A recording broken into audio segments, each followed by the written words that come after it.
আওয়ামী লীগ আমলে অর্থ পাচারে দায়ী বিভিন্ন রাজনৈতিক সংগঠন। অর্থনৈতিক পরিস্থিতি ঠিক করতে অনিয়ম বন্ধের তাগিদ বিশেষজ্ঞদের। দলীয়করণের উদ্দেশ্যটা কি ছিল? সরকারের ট্রাস্টেড লোক, তাহলে আমিও কিছু আদায় করে নিতে পারি এই সুযোগে। শীতের রাতে টিকে থাকার আপ্রাণ চেষ্টায় ছিন্নমূল মানুষ। ভিন্নচিত্র সমাজের অন্য প্রান্তে বৈষম্য কমাতে রাষ্ট্রীয় উদ্যোগের তাগিদ। এক্সট্রিম টেম্পারেচার ফল যখন করবে তার জন্য আগে থেকেই একটা প্ল্যান করা, শীতবস্ত্র বিতরণ থেকে শুরু করে তাদেরকে কোনো আলাদা জায়গায় সরিয়ে নেওয়ার ব্যবস্থা করা।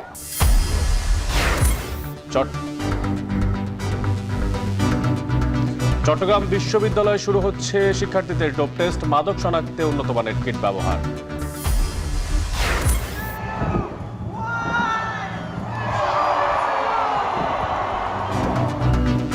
এবং বড়দিনের আগে বিশ্বজুড়ে ক্রিসমাসের উন্মাদনা। বর্ণিলের সাজে সেজেছে ইউরোপ, আমেরিকা।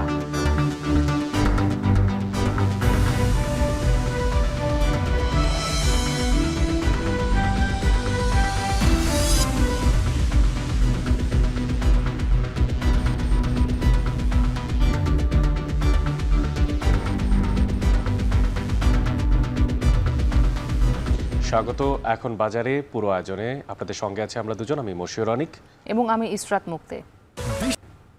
কর্তৃত্ববাদী আওয়ামী শাসনামলের পুরো 15 বছরে বাণিজ্য ও বিনিয়োগ ছিল গোষ্ঠীতান্ত্রিকতার কবলে।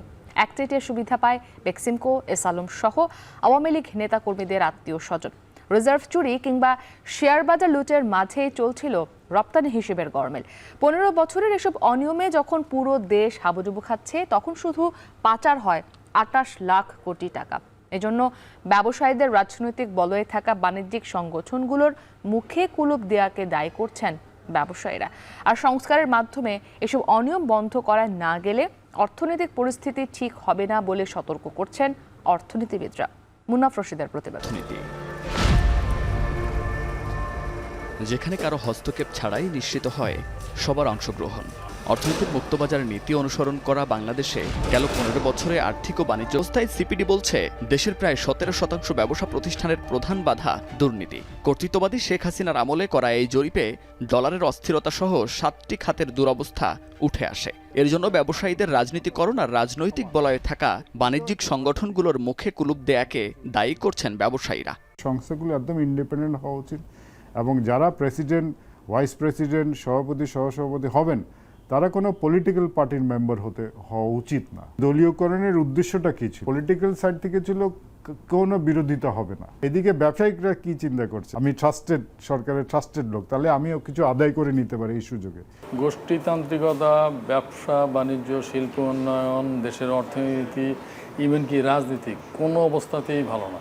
নীতি ঠিক করে দিতে হবে, সেই নীতি অনুযায়ী সবাই যেন ব্যবসা পরিচালনা করতে পারেন, তাহলেই দেশের সেই উদ্যোগগুলো যেন এক ধরনের পলিটিক্যালি ফিজিবল, রাজনৈতিকভাবে সমাধানযোগ্য এক ধরনের প্রস্তাবনা যাতে নিয়ে আসে, যাতে নতুন যে সরকারই আসুক তারা যাতে এই ধরনের সমাধানগুলো করার ক্ষেত্রে তারা যে খুব অস্বস্তি না বোধ করেন। যেভাবে আছে এইভাবে থেকে যদি নতুন আর একটা সরকার আসে তাহলে এইভাবে ধারাবাহিকতা অব্যাহত থাকবে। যে কোনো সরকার ক্ষমতায় আসলে যারা বিরোধী দলে থাকে তখন এই কালো আইনগুলার বিরোধিতা করে তারা, কিন্তু তারা যখন ক্ষমতায় আসে তখন ওই আইনগুলোকে তাদের জন্য আশীর্বাদ হয়েছে, এটাকে তারা ব্যবহার করে। সম্প্রতি 2023 সালের জাতীয় খানা জরিপের প্রতিবেদন প্রকাশ হয়েছে, যেখানে দেশের শীর্ষ দুর্নীতিগ্রস্ত প্রতিষ্ঠানগুলোর মধ্যে পাসপোর্ট বিভাগ, বিআরটিএ ও আইন শৃঙ্খলা রক্ষাকারী সংস্থার নাম উঠে এসেছে। এগুলো তো রয়েছেই, তবে গেল 15 বছরে ব্যাংক, ভৌত অবকাঠামো, জ্বালানি ও আইসিটি খাতে দেশের সবচেয়ে বড় দুর্নীতি হয়েছে বলে মনে করেন অর্থনীতিবিদরা। তাই আমদানি রপ্তানি বাণিজ্য সহ দেশের সার্বিক আর্থিক খাতের প্রবৃদ্ধি রক্ষায় মুক্তবাজার অর্থনীতির ধারা বজায় রাখার পাশাপাশি বাণিজ্যিক খাত যাতে আর ক্ষমতার বলয়ে গোষ্ঠীতান্ত্রিকতার কবলে না পড়ে সে বিষয়ে স্থায়ী সমাধানের কথা বলছেন অর্থনীতিবিদরা। মুন্নাফ রশিদ, এখন, ঢাকা। অগ্রহায়ণের শেষ দিকে রাজধানীতে পড়তে শুরু করেছে শীত। যদিও শীত মানে না ধনী দরিদ্রের কোনো পার্থক্য। শীত নিবারণের জন্য নতুন পোশাক আর প্রসাধনী কিনতে একদিকে যেমন বিপণী বিতানে ভিড় করছেন উচ্চবিত্তরা, আর অন্যদিকে সেই উচ্চবিত্তদের দিকেই তাকিয়ে থাকেন সুবিধাবঞ্চিত মানুষ। সমাজ বিজ্ঞানীরা বলছেন, রাষ্ট্রীয় সকল সুরক্ষার বাইরে থাকা মানুষের জীবনযাপন দিনকে দিন কঠিন হয়ে পড়ছে। আর বৈষম্যহীন বাংলাদেশ গড়ার স্বপ্ন বাস্তবায়ন করতে হলে রাষ্ট্রের পাশাপাশি বাড়তে হবে ব্যক্তি পর্যায়ের উদ্যোগ। রাব্বি হোসেনের প্রতিবেদনে ছবি তুলেছেন, দেখবেন প্রতিবেদনে।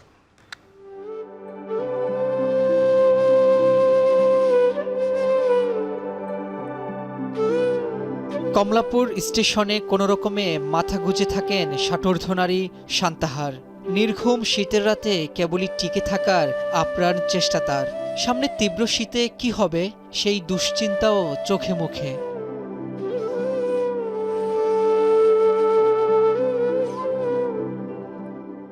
স্টেশনে ঠাঁই পাওয়া তার মতো বাস্তুহারা এই মানুষেরা জানে শীতের রাত আর শোভে সাদিকের দূরত্ব কতটা দীর্ঘ। শীর্ণকায় শরীর, মলিন কাপড় জড়িয়ে রাতটুকু পার করতেই যেন সবটুকু চেষ্টা ফিকির। জানতে চাই শীত নিবারণে আর কি কি প্রস্তুতি তাদের। টুকিটাকি জামা কাপড় কিনি, এটাই পিনি। এই যে চাদর কিনছি। এই চাদর দিয়ে হবে শীত নামলে? ওই কম্বল টম্বল দিলে একটা কম্বল পাবো। কিছু নাই, এটা খালি এটা গা দিয়ে থাকে। সামান্য উপার্জন আর খাদ্য জোগাড়ের লড়াইয়ে স্ত্রী সন্তানের জন্য শীতের নতুন পোশাক কিংবা দেহের যত্নে প্রসাধনী, কোনোটাই জোগাড়ের সামর্থ্য নেই অনেকেরই। এইটা কিনতে গেলে ওইটা কেনা হয় না, না খেয়ে থাকা লাগে। আমাকে রিস্কা দাদা এগুলো সম্ভব কিনা।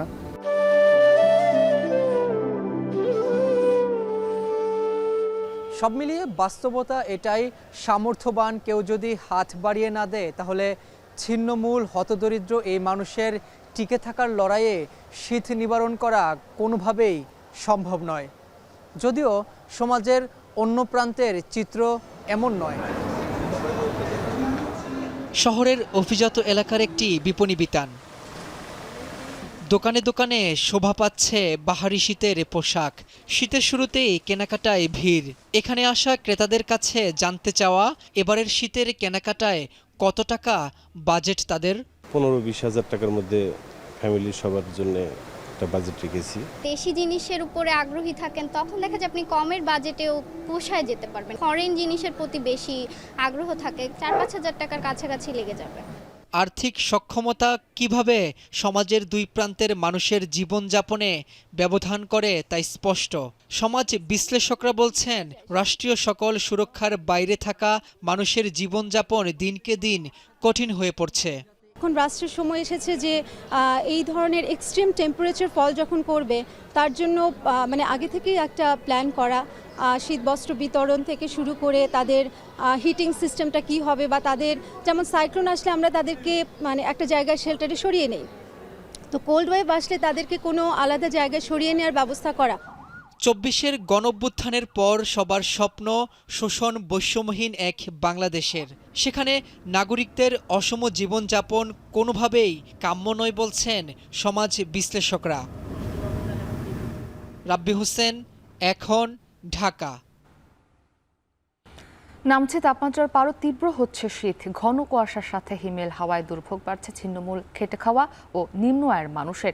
এ বিষয়ে আলোচনাতে সৈয়দপুর থেকে আমাদের সঙ্গে যুক্ত হয়েছেন আমিরুল বাপ্পি, এছাড়াও যশোর থেকে যুক্ত আছেন রিপন হোসেন। তবে শুরুতে আমরা সৈয়দপুরের খবরাখবর জানতে চাই। বাপ্পি, আগের সংবাদে যুক্ত ছিলেন, এখন তো সময় কিছুটা পেরিয়েছে, তো এখন সেখানকার আবহাওয়া পরিস্থিতি কেমন দেখছেন একটু জানাবেন। মুক্তি, 7টার খবরে আমরা যেরকমটি জানাচ্ছিলাম, কুয়াশার অবস্থা তার থেকে খুব বেশি উন্নতি হয়েছে বলে আমার চোখে পড়ছে না। যে কুয়াশার যে ঘনত্ব এখনও মোটামুটি সেরকমই রয়েছেন, এবং আমি বাস চালকদের সাথে কথা বলেছি, তারা বলছেন যে তাদের বেশ বেগ পেতে হচ্ছে এই লম্বা রুটে গাড়ি চালাতে, বিশেষ করে ঢাকা থেকে ছেড়ে আসা যেসব দূরপাল্লার যানবাহন আছে তারা বলছেন যে বেশ ঝুঁকি নিয়েই তারা চালাচ্ছেন, এবং যাত্রীদের নিরাপত্তার কথা চিন্তা করে তাদের স্বাভাবিক যে গতি সেই গতির থেকে অনেকটা কমিয়ে তাদের গাড়ি চালাতে হচ্ছে। এবং 7টার সময় যে পরিমাণ মানুষজন রাস্তায় ছিল তার থেকে এখন অনেকটাই বেশি বলা যায় যে মোটামুটি 8টা অনুযায়ী যেরকম স্বাভাবিক মানুষজনের কর্মব্যস্ততা থাকার কথা সেই রকম কর্মব্যস্ততা ইতোমধ্যেই শুরু হয়ে গেছে।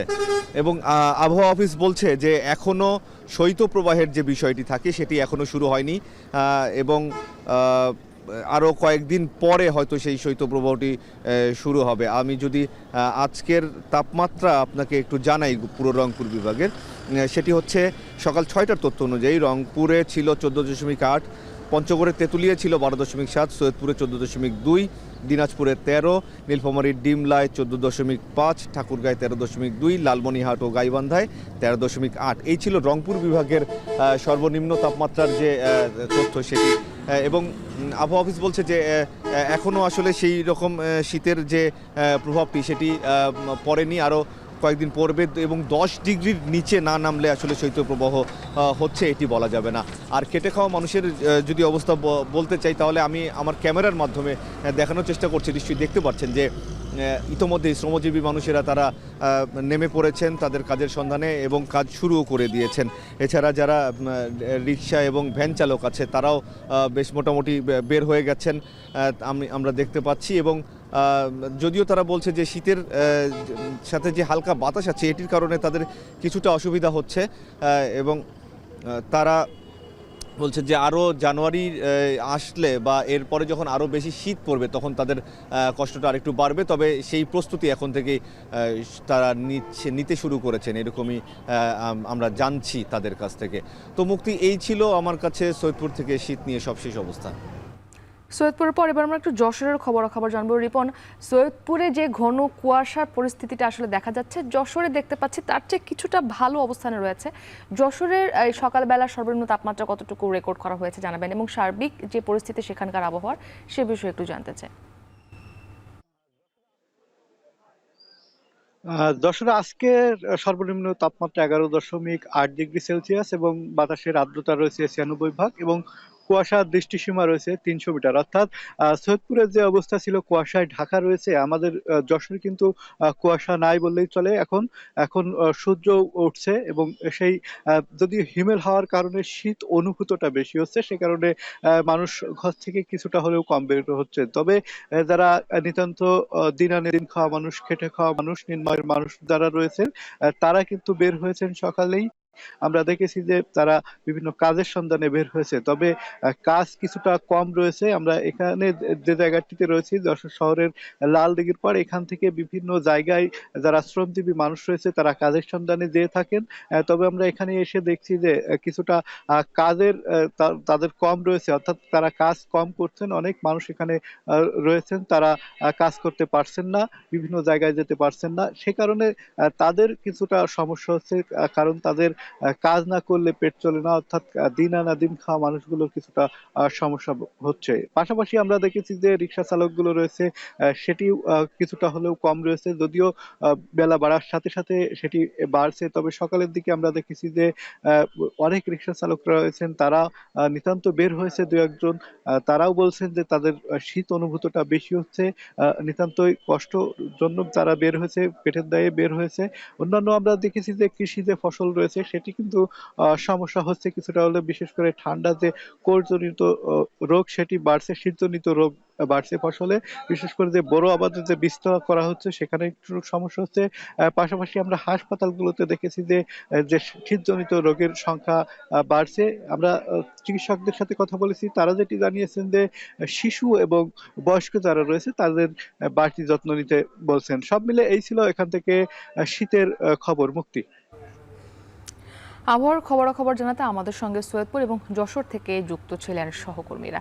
এদিকে ঘন কুয়াশায় মাঝপদ্মায় আটকে আছে 4টে ফেরি, বন্ধ রয়েছে পাটুরিয়া, দৌলতদিয়া ও আরিচা কাজিরহাট রুটে নৌযান চলাচল। নিয়ে আরো জানাতে পাটুরিয়া ঘাট থেকে আমাদের সঙ্গে যুক্ত হয়েছেন সহকর্মী আসাদ জামান। আসাদ, জানতে চাই যে ফেরিগুলো কখন থেকে আটকে আছে এবং এই যে নৌযান চলাচলটি বন্ধ রয়েছে এটি স্বাভাবিক হতে কতটা সময় লাগতে পারে?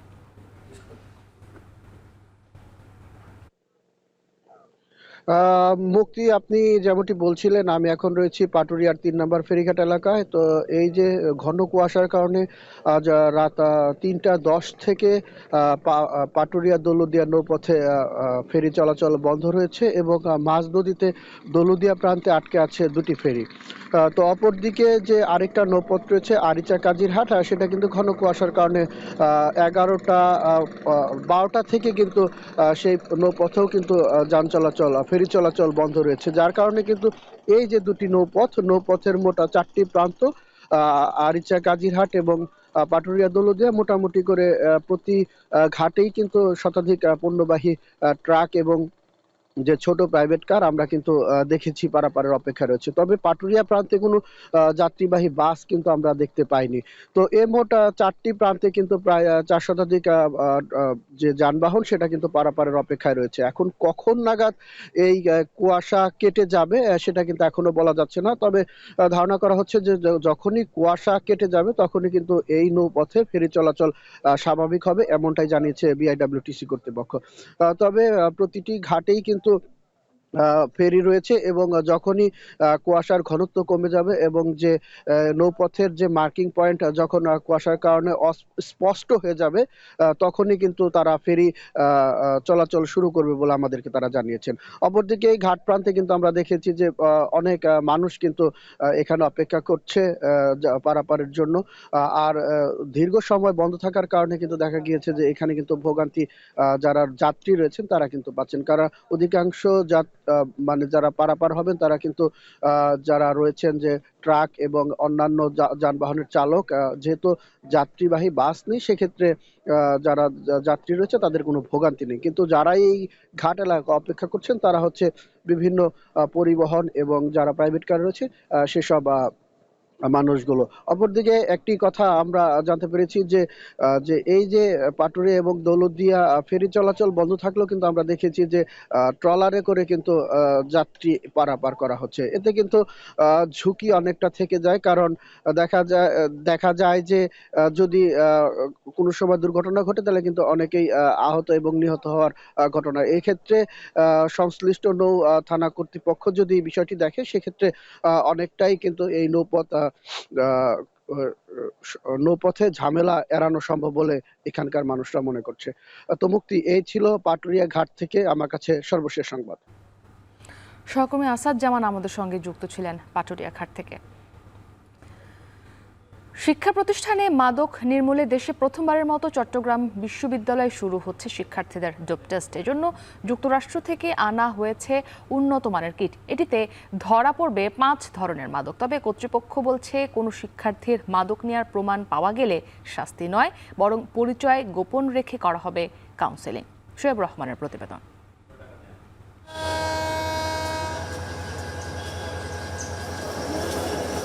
শহর থেকে 20 কিলোমিটার দূরে প্রকৃতির কোলে গড়ে ওঠা এক ক্যাম্পাস চট্টগ্রাম বিশ্ববিদ্যালয়। পাহাড়ের ভাঁজে ভাঁজে এক একটি ফ্যাকাল্টি কিংবা ছাত্রাবাস। নয়নাভিরাম এই ক্যাম্পাস শাটলের হুইসেলে আড়মোড়া ভেঙে জেগে ওঠে। দিনভর 26,000 টগবগে তাজা প্রাণের পদচারণায় মুখর থাকে। কিন্তু তারপরও কোথাও কোথাও এই আশা জাগানিয়া ক্যাম্পাসের আলো কেড়ে নিতে চায় অন্ধকার। এই বিশ্ববিদ্যালয়ের আনাচে কানাচে মাদকের কালো থাবা। মাদকের থাবায় নষ্ট হয়েছে অনেক মেধাবীর সুন্দর ভবিষ্যৎ কিংবা মা বাবার স্বপ্ন। বিশ্ববিদ্যালয় প্রশাসনই এমন অর্ধশতাধিক স্থান চিহ্নিত করেছে যেখানে মাদক সেবন হয়। শিক্ষার্থীদের পাশাপাশি কর্মকর্তা কর্মচারী এমনকি বহিরাগতরাও মাদক গ্রহণ করে। হলগুলোতে নানা সময়ে অভিযানে উদ্ধার হয় মাদক। এসব কর্মকাণ্ড বিশ্ববিদ্যালয়ের সুনাম যেমন ক্ষুণ্ণ করেছে, তেমনি শিক্ষার পরিবেশও করেছে নষ্ট। এমন বাস্তবতায় বিশ্ববিদ্যালয়ের মেডিকেল সেন্টারে চালু করা হচ্ছে শিক্ষার্থীদের ডোপ টেস্ট এর ব্যবস্থা, যা দেশের কোনো বিশ্ববিদ্যালয়ে এবারই প্রথম। মূলত ইউরিন বা প্রস্রাব পরীক্ষা করেই ফলাফল জানা যাবে। 5 ধরনের মাদক শনাক্ত করা যাবে এই পরীক্ষায়। এটা হলো অ্যাম্ফেটামিন, ওপিয়েট, অ্যালকোহল, ক্যানাবিস আর হলো আমাদের বেনজোডাইজেপিন গ্রুপের ইয়াগুলো নিয়ে আমরা এখানে টেস্টটা করব। 5টা প্যারামিটার যেটা গভর্নমেন্ট অ্যাপ্রুভ করা আছে। হ্যাঁ, এই টেস্টের জন্য চায়না কিটের বাইরে উন্নত মানের কিট আনা হয়েছে যুক্তরাষ্ট্র থেকে। ডোপ টেস্টে শিক্ষার্থীদের জন্য ফি নির্ধারণ হয়েছে 350 টাকা। ফলাফল প্রাপ্তির পর কোনো শিক্ষার্থীর শরীরে মাদক শনাক্ত হলে তাকে কাউন্সেলিংয়ের মাধ্যমে মাদক থেকে দূরে সরিয়ে আনা হবে। এক্ষেত্রে তার পরিচয়ও রাখা হবে গোপন। আমরা অবশ্যই চাইব এর মধ্যে দিয়ে একটা কনসিয়াসনেস, অ্যাওয়ারনেস ডেভেলপ করবে, যাতে করে ভবিষ্যৎ প্রজন্ম এই প্রশাসনের মাধ্যম দিয়ে একটা খবর পায় যে এই বিশ্ববিদ্যালয়ে আর কোনোদিনই মাদক চলবে না। চবির 12টি আবাসিক হলের শিক্ষার্থীদের পর্যায়ক্রমে ডোপ টেস্টের আওতায় আনা হবে। আগামী 1.5 থেকে 2 মাসে এ প্রক্রিয়া সম্পন্ন করার পরিকল্পনা করেছে বিশ্ববিদ্যালয় প্রশাসন। প্রথম পর্যায়ে শুধু আবাসিক শিক্ষার্থীদের ডোপ টেস্ট করানো হবে। পরবর্তীতে এর আওতা বাড়ানোর পরিকল্পনা আছে প্রশাসনের। প্রাথমিক পর্যায়ে ছাত্রদেরকে দিয়ে শুরু হয়েছে, ধীরে ধীরে এটি ছাত্রী, আমাদের কর্মকর্তা কর্মচারী, এমনকি যদি আমরা বোধ করি যে আমাদের পারিপার্শ্বিকতা আমাদেরকে বলছে আমাদের শিক্ষকদেরও কারো কারো টেস্ট করানোর প্রয়োজন হতে পারে, সেই বিষয়গুলো আমাদের বিবেচনা অবশ্যই থাকবে। শিক্ষার স্বাভাবিক পরিবেশ বজায় রাখতে এমন উদ্যোগকে সাধুবাদ জানিয়েছেন সাধারণ শিক্ষার্থীরা। অতীতের কালো অধ্যায় মুছে সুন্দর পরিবেশ নির্মাণের এমন উদ্যোগে সর্বাত্মক সহযোগিতার কথা বলছেন তারা। সেই সাথে শিক্ষার্থীদের পাশাপাশি বিশ্ববিদ্যালয় পরিবারের সবারই ডোপ টেস্ট করানো উচিত বলেও মন্তব্য করেন তারা। শিক্ষা এবং মাদক দুইটার অবস্থান দুই মেরুতে, সুতরাং একজন শিক্ষার্থী কোনোভাবে মাদকের সাথে সম্পৃক্ত থাকতে পারে না। প্রশাসনের এই সঠিক সিদ্ধান্তকে আমরা সাধারণ শিক্ষার্থীরা স্বাগত জানাই এবং এটা একটা সুস্থিতিশীল এবং একটা শান্তিপূর্ণ ক্যাম্পাস গড়তে এটা একটা সহায়ক ভূমিকা পালন করবে। ক্যাম্পাসে আবার দখলদারিত্বের রাজনীতি শুরু হয়ে যেন এই মাদকের অভয়ারণ্য ক্যাম্পাস হতে না পারে, সে বিষয়ে প্রশাসন তার জায়গা থেকে কার্যকর পদক্ষেপ গ্রহণ করবে, এটাই প্রত্যাশা।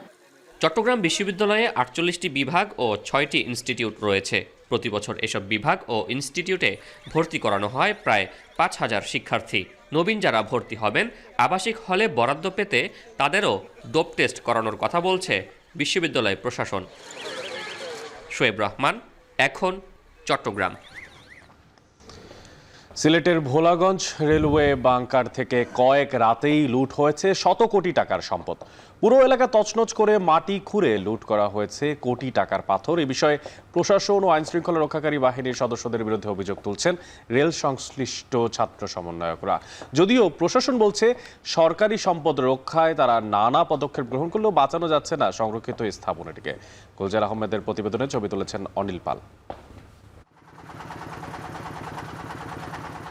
সিলেটের জনপ্রিয় পর্যটন স্পট সাদা পাথরের পাশেই ভোলাগঞ্জ ছাতক রূপলাইনের লোডিং স্টেশন বা বাংকার। এখানে প্রায় 359 একর জমি, অবকাঠামো সহ রেলের নানান স্থাপনা ও যন্ত্রপাতি থাকলেও এখন অস্তিত্ব আছে কেবল 15 থেকে 20 একর জায়গার। দিন বা রাত প্রশাসনের অনুপস্থিতিতে এখানে চলে অবৈধভাবে পাথর তোলার মহাযজ্ঞ। পাথর তোলায় জায়গাটি পরিণত হয়েছে পরিত্যক্ত বিরান ভূমিতে।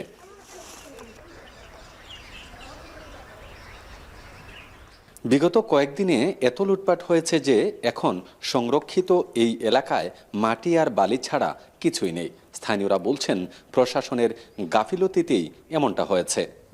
নিচের হলেও 60 থেকে 70 কোটি টাকার রেল সম্পদের মালামাল লুট হয়েছে। দিনে অভিযান দেয়, রাতে চলে যায়, তো রাতে ওনারা আসেন এইসব এটা খেয়ে নেয়। ইতোমধ্যে রূপওয়ের গুরুত্বপূর্ণ মালামাল সহ প্রায় 100 কোটি টাকার মালামাল লুট করেছে দুর্বৃত্তরা। গাছ কেটে মাটি খুঁড়ে তছনছ করে রাখা হয়েছে সরকারি এই সংরক্ষিত অঞ্চলটি। সম্প্রতি পরিবেশ ও সরকারি সম্পদ রক্ষায় পদক্ষেপ গ্রহণে জেলা প্রশাসনের সাথে সংরক্ষিত এলাকা পরিদর্শন করেছেন বৈষম্য বিরোধী আন্দোলনের কয়েকজন প্রতিনিধি। তারা বলছেন সম্পদ বেহাতের পিছনে রাজনৈতিক দল, প্রশাসন ও আইনশৃঙ্খলা রক্ষাকারী বাহিনীর অসহযোগিতাই প্রধান কারণ। আপনি তাহলে কেন মিথ্যা কথা কেন বলবেন? এখানে তো মিথ্যা কথা বলার কোনো কিছু নেই। আমরা কি জন্য আসলাম এখানে? আমরাও জানি বিজিবি প্রশাসন তাদেরকে সাহায্য করার কারণে তারা এটা করার সাহস পাচ্ছে। আমরা আমাদের স্থানীয় ছাত্রদের নিয়ে আমরা ধাওয়া দিয়ে আমরা 2 জন করে ধরতে সক্ষম হই। যদিও স্থানীয় প্রশাসন বলছে 5 আগস্টের পর যেসব সুযোগ সন্ধানী এই অপকর্ম করেছে তাদের বিরুদ্ধে আইনানুগ ব্যবস্থা নেওয়া হচ্ছে। এখন থেকে সম্পদ সুরক্ষায় সব ধরনের ব্যবস্থা নিচ্ছেন তারা। জায়গাটা তো যেহেতু রেলওয়ের বা সরকারের, এটা আমাদের এখানে আরএনবি আবার পাহারায় থাকবে, পালাক্রমে থাকবে, এরা 3 শিফটে ডিউটি করবে। কিছু অবকাঠামো যেটা ক্ষতিগ্রস্ত হয়েছে আপনারা দেখলেন, সেগুলো আমরা পুনর্নির্মাণ করে দিব যাতে তাদের আবাসন বা অন্য কোনো সমস্যা না হয়। আমাদের পক্ষ থেকে যত ধরনের সাপোর্ট ওনাদেরকে আগেও এশিওর করা হয়েছে দেওয়া হবে, আমরা ভবিষ্যতে ওনাদেরকে সেই সাপোর্ট দিয়ে যাব এবং আশা করি যে হামলা হয়েছিল ওনাদের উপরে এই ধরনের হামলা যাতে না হয় সেজন্য আমাদের যা যা পদক্ষেপ নেওয়া লাগে আমরা নেব। লুটপাটের ফলে দীর্ঘদিন ধরে পরিত্যক্ত রয়েছে দেশের একমাত্র রজ্জুপথ ভোলাগঞ্জ ছাতক রূপয়ে। ভোলাগঞ্জে অবস্থিত ঐতিহাসিক রেলের এই যে বাংকারটি, এখন এটি কেবল একটি নাম ছাড়া আর কিছুই নেই। মূলত 5ই আগস্টের পরে যে ধ্বংসযজ্ঞ চালানো হয়েছে এটি কেবল এখন অস্তিত্ব সংকটে। ইতিমধ্যে লুট করা হয়েছে শত কোটি টাকার সরঞ্জামাদি, পাশাপাশি যত স্থাপনা ছিল পাথর খেকুদের নজরে পড়ে সেটিও বিলীন হয়েছে।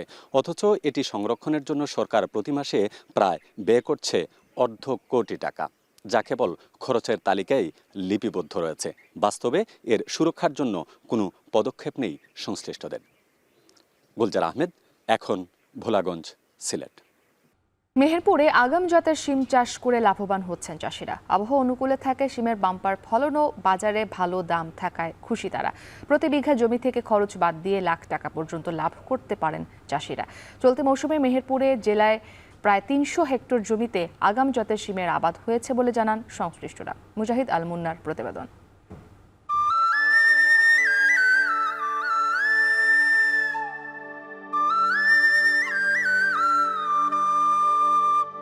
বেগুনি ফুল আর সবুজ ফলের সঙ্গে দারুণ এক মিতালি। মাঠের পর মাঠ জুড়ে যেমন বেড়েছে সৌন্দর্য, ঠিক তেমনই কৃষকের মন ভরে উঠেছে খুশিতে। মেহেরপুরে বছরের শুরু থেকেই শিম চাষিদের মুখে ফুটে উঠেছে রঙিন হাসি। বাম্পার ফলনে বাজার দরও ভালো, ফলে লাভ হওয়ার আশায় বুক বেঁধেছে কৃষকরা।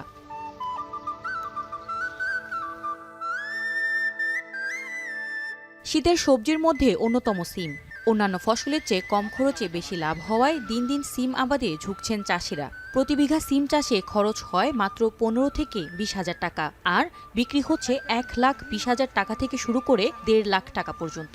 সিম এক বিঘা জমিতে 1 লাখ টাকা বেচা কেনা হয়ে গেছে, আর মনে করেন 50,000 টাকা হবে আশা করি। যে সিমের ভুঁই মানে শ্রম দিতে পেরেছে তার দেখা যাচ্ছে 1 লাখ টাকা হয়েছে, 1.5 লাখ টাকা হয়েছে। এবছরে সিমের দাম হিসাবে ভালো, এ কারণে মোটামুটি ভালোই বেচা কেনা করছি। মোটামুটি সিম আমাদের আবহাওয়া ভালো জন্য এটা ভালো আছে, দামও ভালো, বেচা কেনা ভালো হয়েছে।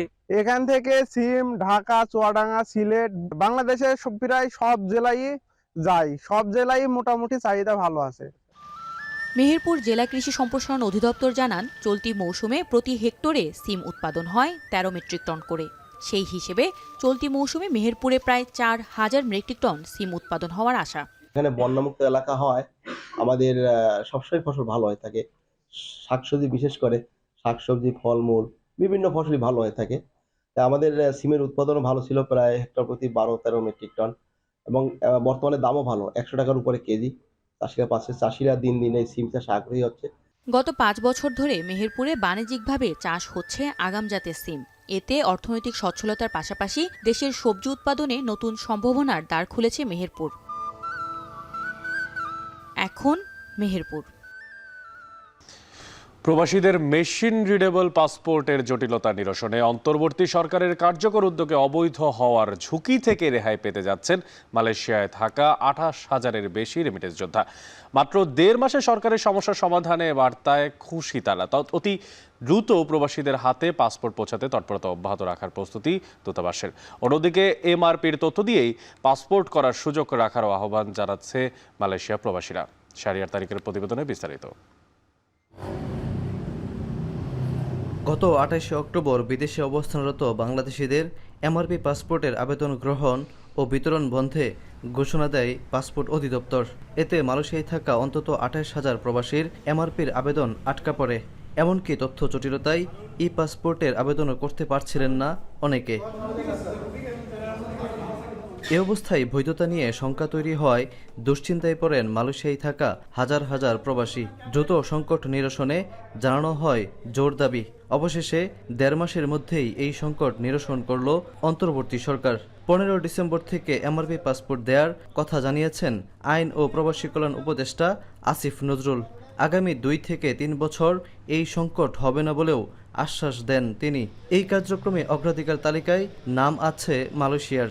এই 15 ডিসেম্বর থেকে আপনারা এমআইপি পাসপোর্ট পাওয়া শুরু করবেন এবং পরবর্তী 3 সপ্তাহ থেকে 4 সপ্তাহের মধ্যে প্রত্যেকে যারা আবেদন করেছেন এমআরপি পাসপোর্ট পেয়ে যাবেন। পূর্বের মতোই কুরিয়ার ছাড়াও সরাসরি পাসপোর্ট দেবে হাই কমিশন। ঢাকা থেকে পাসপোর্ট পাওয়ার পর চলতি মাসের মধ্যেই প্রবাসীদের হাতে পাসপোর্ট তুলে দেওয়ার প্রত্যাশা এই কর্মকর্তার। আমরা আশা করছি যে 28,416টা আমাদের পেন্ডিং আছে, এটা মানে ধাম করে 3-4 দিনের মধ্যে প্রিন্ট হয়ে যাবে ইনশাআল্লাহ। আমরা আশা করতেছি by the end of this month আমরা সমস্ত পাসপোর্ট ডেলিভারিও করে ফেলতে পারবো। অন্তর্বর্তী সরকারের এমন উদ্যোগে অবৈধ হয়ে দেশে ফেরার ঝুঁকি থেকে মুক্তি পাওয়ায় খুশি মালয়েশিয়ায় থাকা প্রবাসীরা। আমি 5 মাস হয়েছে আবেদন করেছি এমআরপি পাসপোর্টের জন্য, কিন্তু পাচ্ছিলাম না, খুবই দুশ্চিন্তায় ছিলাম। এখন যে উদ্যোগ নিয়েছে বাংলাদেশ সরকার, তাতে আমরা খুবই আনন্দিত। এখন এমআরপি চালু করার কারণে আমাদের অনেক উপকার হবে। ই পাসপোর্ট করতে বিদ্যমান শর্ত শিথিল করে এমআরপির তথ্য দিয়ে ই পাসপোর্ট করার সুযোগ দেওয়ার আহ্বানও জানিয়েছেন মালয়েশিয়ার রেমিটেন্স যোদ্ধারা। শাহরিয়ার তারেক, এখন মালয়েশিয়া। বড়দিন আসতে বাকি 2 সপ্তাহেরও কম সময়, যদিও এরই মধ্যে ক্রিসমাসের আলো ছড়িয়ে পড়েছে বিশ্বের নানা দেশের ছোট বড় শহরে। প্রধান সড়ক থেকে অলিগলি, নামকরা স্থাপনা থেকে শুরু করে বসত বাড়ি, সবখানেই সাজ সাজ রব। বিশ্বজুড়ে খ্রিস্ট ধর্মাবলম্বীদের সবচেয়ে বড় ধর্মীয় উৎসব যীশু খ্রিস্টের জন্মদিন উদযাপনের বিস্তারিত জানাবেন সতীর্থ কর্মকার।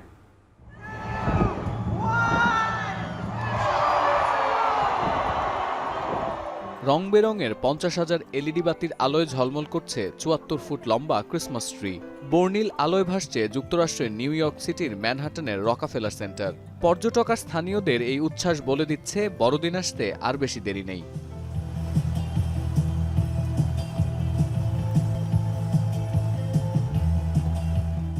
যুক্তরাষ্ট্রের আইকনিক এই ক্রিসমাস ট্রির সাথে জড়িয়ে আছে 91 বছরের পুরনো ঐতিহ্য আর সংস্কৃতি। 1959 সালের পর এই প্রথম ম্যাসাচুসেটসের ওয়েস্ট স্টক ব্রিজ থেকে আনা হয়েছে নরওয়ে স্প্রুস জাতীয় এই গাছটি। রকাফেলার সেন্টারের আশেপাশের রেস্তোরাঁ ও বিপণী বিতানের জানালা সাজানো হয়েছে বড়দিনের থিমে। আর ঠিক 1 সপ্তাহের ব্যবধানে কর্মব্যস্ত ম্যানহাটন পরিণত হবে উৎসবের নগরীতে।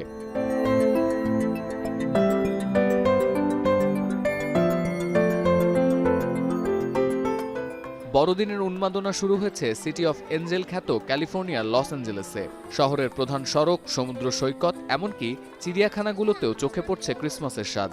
ছুটির মৌসুম শুরুর আগেই প্রস্তুত পর্যটকদের অন্যতম প্রিয় শহর লস অ্যাঞ্জেলেস। পিছিয়ে নেই ইলিনয়ের শিকাগো। মিলেনিয়াম পার্কে বসানো হয়েছে শিকাগোর প্রধান ক্রিসমাস ট্রি।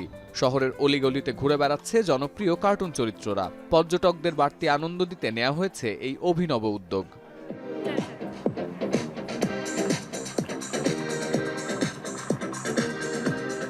ক্রিসমাসের আলোয় ঝলমল করছে যুক্তরাজ্যের লন্ডনও। এলইডি বাতির আলো আর জমকালো সাজে পর্যটকদের অভ্যর্থনা জানাতে প্রস্তুত Regent street, Oxford street, Trafalgar square, Covent garden সহ গুরুত্বপূর্ণ সব পয়েন্ট।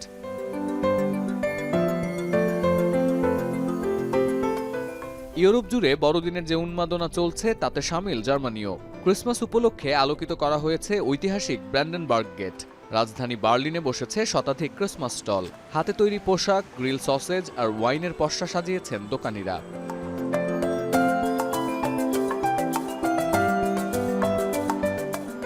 ক্রিসমাসের আমেজ শুরু হয়েছে যুদ্ধবিধ্বস্ত ইউক্রেনেও। লাখো মানুষের মৃত্যুশোক আর রুশ বাহিনীর হামলার আশঙ্কা পাশে রেখেই ওয়ান্ডারল্যান্ডের সাজে সেজেছে রাজধানী কিয়েভ। শতবর্ষের পুরনো সেন্ট সোফিয়া ক্যাথিড্রালের ক্রিসমাস ট্রি ঝলমল করছে ইউক্রেনের পতাকার নীল হলুদ রঙে।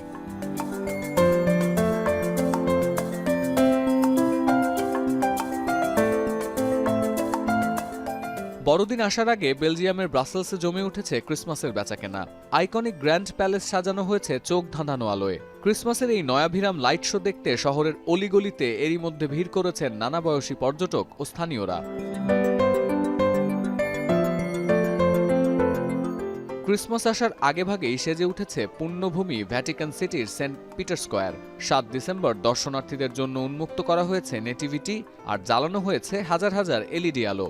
আলপাইন প্রদেশ থেকে আনা হয়েছে 29 মিটার লম্বা ক্রিসমাস ট্রি। বনের সবচেয়ে প্রবীণ গাছগুলোর একটিকে বেছে নেওয়া হয়েছে যেন পরিবেশের কোনো ক্ষতি না হয়।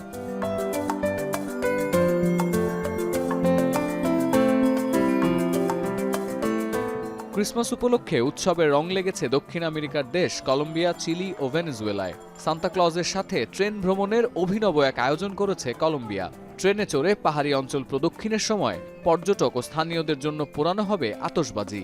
বড়দিন উপলক্ষে চিলির স্যান্টিয়াগোতে নামানো হয়েছে হলিডে ক্যারাভান।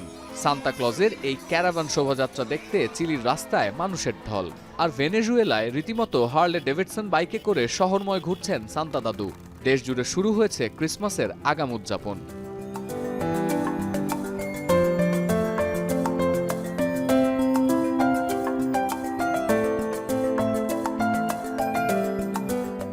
সতীর্থ কর্মকার, এখন বিশ্ব।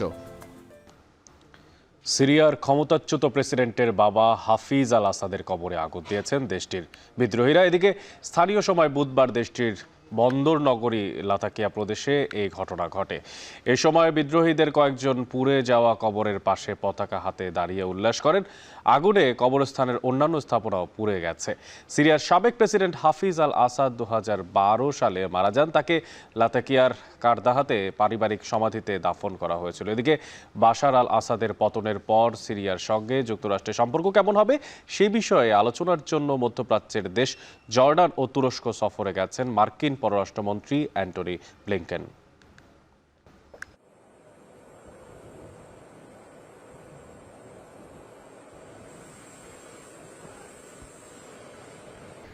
কর্তাদের খুঁজে না পাওয়ার অভিযোগে 29টি জেলা ফুটবল অ্যাসোসিয়েশনের কমিটি বিলুপ্ত ঘোষণা করেছে বাফুফে। বুধবার কার্যনির্বাহী কমিটির সভা শেষে এই সিদ্ধান্ত নেয় ফেডারেশন। আগামী বছর থেকে রেফারিদের সম্মানী বাড়ানো, 9টি স্ট্যান্ডিং কমিটি চূড়ান্ত সহ বাফুফের সাধারণ সম্পাদকের মেয়াদ 2 বছর বাড়ানোর সিদ্ধান্ত হয়েছে সভায়। এসকে শাওনের প্রতিবেদন।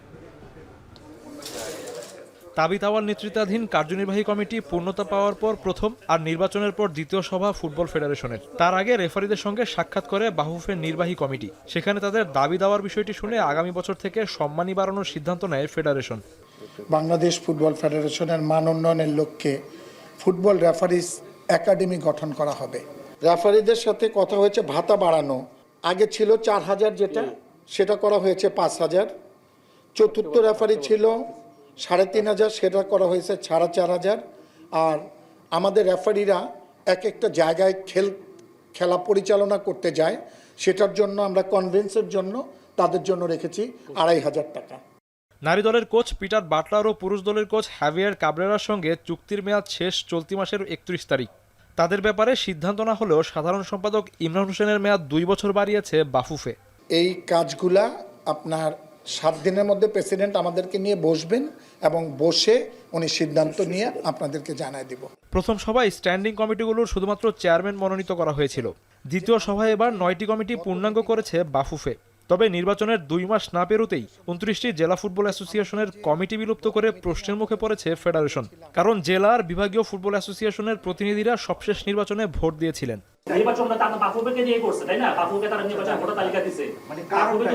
এখন আপনারা জানেন যে বর্তমান পরিস্থিতির পরিপ্রেক্ষিতে সে ধরেন আমাদের আন্ডার 17 হবে, আন্ডার 15 হবে, লিগ হবে, আমাদের ডিস্ট্রিক্ট খেলাগুলো হবে, আমরা কাউকেই পাচ্ছি না। এবং তারা বিগত সময় তাদেরকে এই 5 তারিখের পরে ছাত্র আন্দোলনের পরে কাউকেই খুঁজে পাওয়া যাচ্ছে না, যার পরিপ্রেক্ষিতে বিলুপ্ত হওয়া ডিএফএ গুলোতে শিগগিরই অ্যাডহক কমিটি করে 90 দিনের মধ্যে নির্বাচন দেওয়ার নির্দেশনা দেবে ফুটবল ফেডারেশন। এসকে শাওন, এখন ঢাকা। শেষ করছি এখন বাজার। তার আগে শিরোনামগুলো আরো একবার। বাণিজ্যিক সংগঠনের নিরাপত্তায় আওয়ামী লীগ আমলে বিপুল অর্থ পাচার, ব্যবসায়ী নেতাদের রাজনৈতিক বলয়ের বাইরে রাখার পরামর্শ অর্থনীতিবিদদের। দলীয়করণের উদ্দেশ্যটা কি ছিল? সরকারের ট্রাস্টেড লোক, তাহলে আমিও কিছু আদায় করে নিতে পারি এই সুযোগে। শীতের রাতে টিকে থাকার আপ্রাণ চেষ্টায় ছিন্নমূল মানুষ। ভিন্ন চিত্র সমাজের অন্য প্রান্তে, বৈষম্য কমাতে রাষ্ট্রীয় উদ্যোগের তাগিদ। এক্সট্রিম টেম্পারেচার ফল যখন পড়বে তার জন্য আগে থেকে একটা প্ল্যান করা, শীতবস্ত্র বিতরণ থেকে শুরু করে তাদেরকে কোনো আলাদা জায়গায় সরিয়ে নেওয়ার ব্যবস্থা করা। চট্টগ্রাম বিশ্ববিদ্যালয়ে শুরু হচ্ছে শিক্ষার্থীদের ডোপ টেস্ট, মাদক শনাক্তে উন্নত মানের কিট ব্যবহার।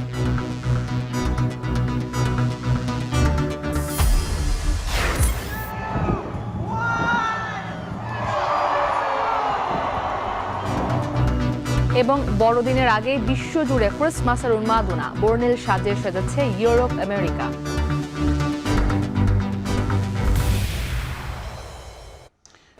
শেষ করছি এখন বাজার। এখন টেলিভিশন ওয়েবসাইটে দেখতে ভিজিট করুন www.ekhon.tv।